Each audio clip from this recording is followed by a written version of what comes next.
Welcome to our full guide on how to correctly use FL Studio on Linux. In this video, we will explore the essential steps to streamline your music production experience.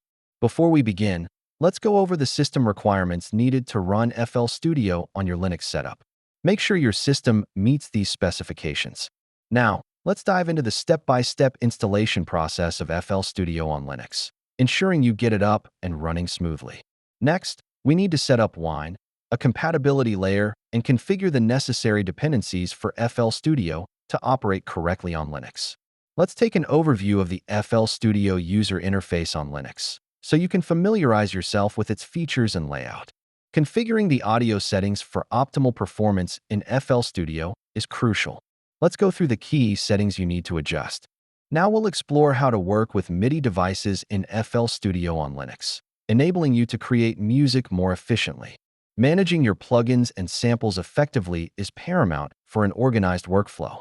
Here are some tips to keep everything in check. If you encounter any problems, don't worry. Here are some common troubleshooting issues and their practical solutions. We've covered a lot today. As we conclude this guide, here are some additional resources for further learning on FL Studio in Linux.